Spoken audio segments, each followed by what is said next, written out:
Alright, so we're taking you on a little adventure here to the Maldives. We're getting on our plane. We just checked in. So what it kind of looks like here. Everybody's waiting.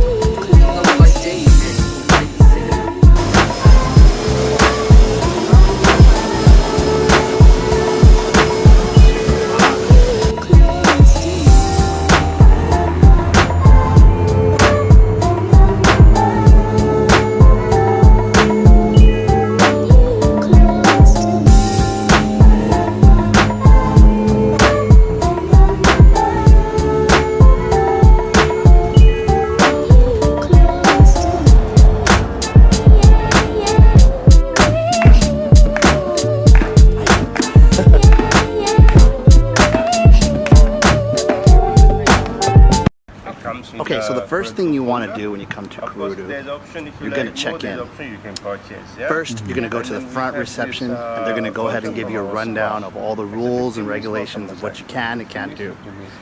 Everything you get charged to or that you buy gets charged to your room, so just be aware you're not bringing cash to Kuredu. You're actually just using your credit card that's attached to the room, and when you check out, it's all booked. Second thing you have to know is there's a seaplane charge unless you pay for it through a travel agency. So I paid through cash because we shopped very, how could you say?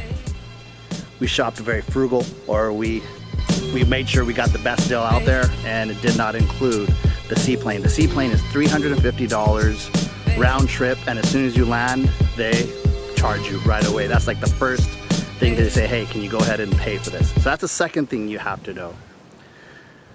The third thing is, this is a true relaxing spot. If you're coming here with the idea that you're gonna go party and have a good time, you do have that ability to get drinks and to have things to eat and stuff like that.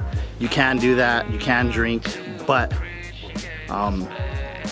it's not a party atmosphere. It's truly somewhere to rest and relax. Use my data on the island, and Google Fi does work in Kuredu in the Maldives and also in Mali in the mainland. Food here. What do I think about the food? The food is buffet style. If there's one thing I can say they need to improve on is the choices of food. When you pay for an exotic resort, you want to make sure you have like the best type of food. You have the ability to do that, a la carte. There's some restaurants that open later in the night.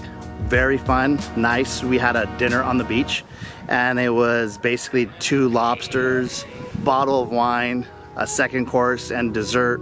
That was for $169 US. Of course, you don't pay for it, you just charge it to the room.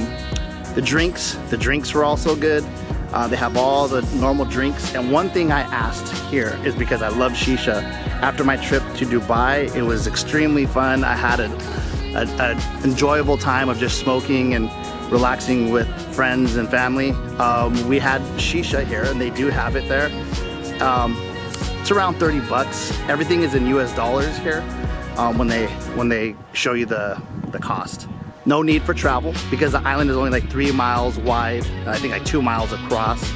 And you basically just call, they send a taxi, which is a golf cart, and take you anywhere you want to go. There's a lot of excursions that they have here that you can do. Now, we traveled 24 hours to get here, and that's with the layover, of course, in Shanghai. But if you're going to do the excursions, most of the excursions, like there's an underwater restaurant in a different island, and it's like $25 to get there plus $200 for the restaurant. And we wanted to do it, but unfortunately, all the islands around the area have that excursion. So it was sold out, it was booked. So make sure as soon as you land in the island, rush to the front office and get the excursion list and just sign up. Whether it's like, there's a barbecue out in the ocean, we missed that. Snorkeling, that was available, but they need 24 hours in advance. And we weren't here for that long, but we were able to kind of have an idea of what we wanted to do. Hey travelers, if you're tuning into my channel, go ahead and subscribe. Click on the subscribe button and click on the bell to get notifications.